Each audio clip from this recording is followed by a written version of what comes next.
Socialism అంటారండి. ఓహో, socialism చాలా బాగుందయ్యా. నెక్స్ట్ ఇజం ఏంటి?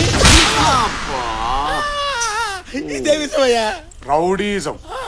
మర్యాదగా జేబులోంచి డబ్బులు తీబే. నేను తీను, నాకు సోషలిజమే బాగుంది. కత్తేదరా, దీన్ని గోండాయిజం అని కూడా అంటారు. మర్యాదగా అడిగినప్పుడు డబ్బులు ఇవ్వకపోతే పొడిచి లాక్కోవచ్చు అనమాట. పొడుస్తావా? నేను భయపడతాను అనుకున్నావా?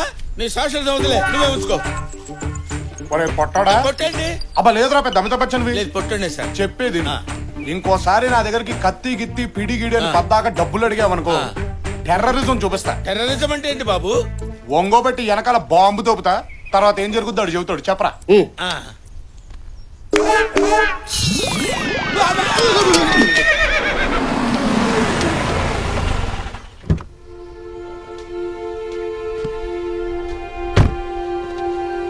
నమస్కారం సార్, రండి లోపల కూర్చొని మాట్లాడుకుందాం.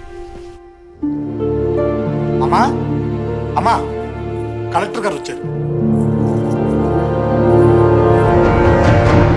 సార్ రండి కూర్చోండి. కాఫీ తీసుకుంటారా, టీ తీసుకుంటారా? దయచేసి కంప్లైంట్ విత్డ్రా చేసుకుంటున్నట్టు సైన్ చేయండి.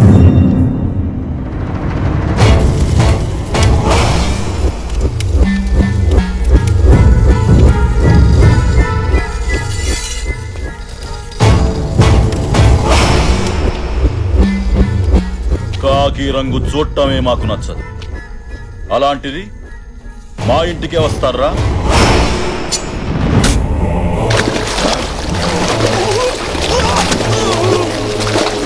అతను నా అల్లుడు బాబు. ఆ అమ్మాయి కొత్తగా పెళ్ళిన నా కూతురమ్మా. మీకు దండం పెడతాను, వదిలిపెట్టండి అయ్యా. ఆమె నా భార్య బాబు.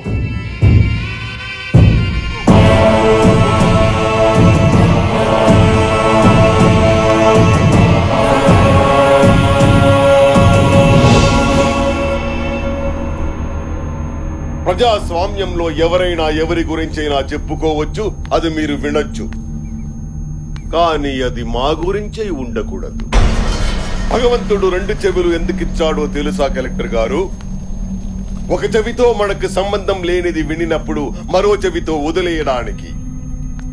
ఒక చెవితో విన్నావు, రెండో చెవితో వదల్లేదు. నా పేరు విని కూడా మాట వినని ఆ చెవి నాకు కావాలి.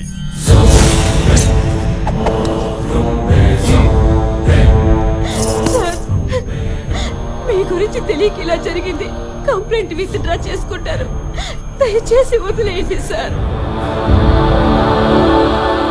సార్ చట్టం చేతిలో ఉన్న మీరు కూడా చట్టానికి భయపడాలని జంతువుకు తెలియదు బాబు.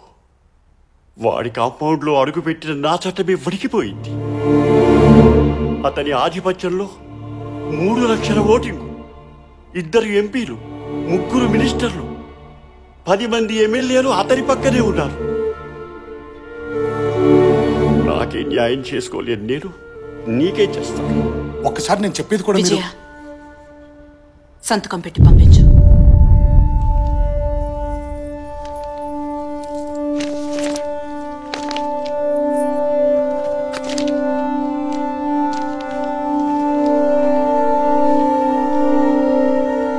ఇప్పుడు అర్థమైందా?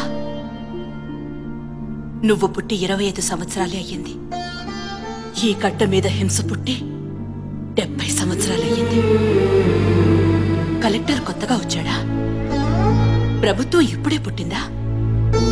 ఇన్నేళ్ల సుదీర్ఘ పోరాటంలో మీ పెద్దలెవ్వరికి రాని ఆలోచన నీ ఒక్కడికే వచ్చిందా? 10 మందిని చంపటం వల్ల 1,00,000 మందికి మంచి జరిగితే అది న్యాయమా, నేరమా? నగరంలో పెరిగిన నీకున్నంత పరిజ్ఞానం 4 గోడలు దాటని నాకు లేకపోవచ్చు. కానీ సమాజ ధర్మం ఏంటో నాకు తెలుసు. జనాల్ని చంపే మృగాన్ని వేటాడటమే రాజధర్మం. జనం సమస్యల్ని తీర్చటానికి చావుకి ఎదురెళ్లేవాడే నాయకుడు. ఔషధమిచ్చే చెట్టు కూడా తను చచ్చి ఔషధంగా మారి మనిషిని బ్రతికిస్తుంది. ఈ వంశంలో పుట్టిన నువ్వు అంతే. జనం కోసం చంపు లేదా చావు.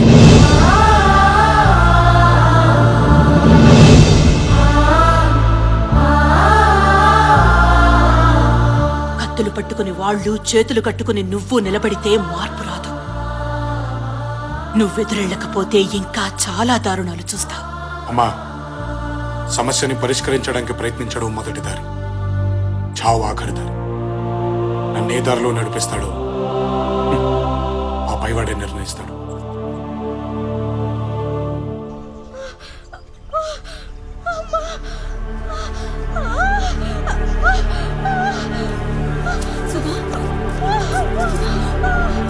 బాబాయ్, నీ కూతురికి నొప్పులు వస్తున్నాయి, హాస్పిటల్కి వెళ్దాం. పుట్టింది.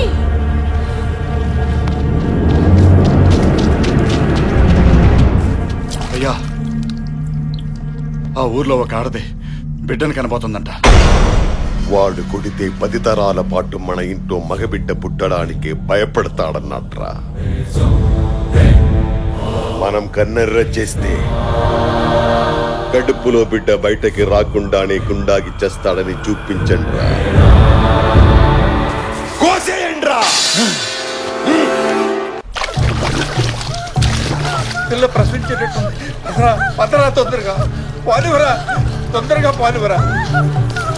కొంచెం ఓపిక పట్టమ్మా, ఏం భయపడద్దు.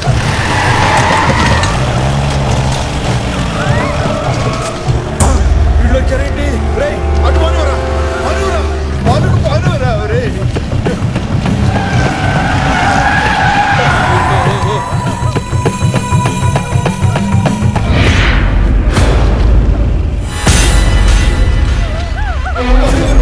పాలువరా, తొందరగా పాలువరా.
ఏ బిడ్డ బయటకు రాకూడదన్నది నాన్న మాటరా. చంపేయండి. వద్దు, వెళ్ళిపో. వేసేయండిరా. బావా, వాళ్ళ మాటలతో వినరు, 2 పీకాల్సిందే.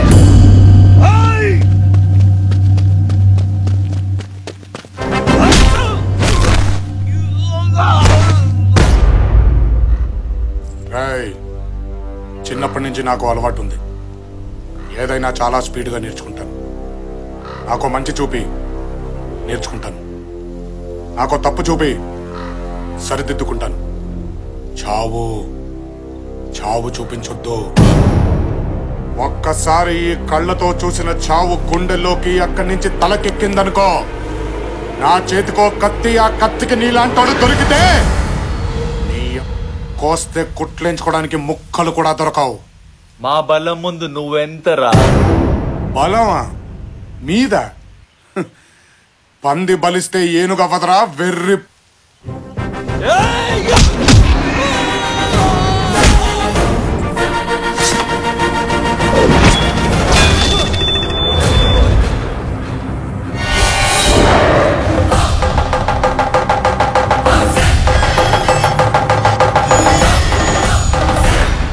సౌండ్ తగ్గించుకో. ఈసారి కొట్టానంటే గొంతులోని జరుపు రావడానికి 5 ఏళ్లు పట్టుద్ది.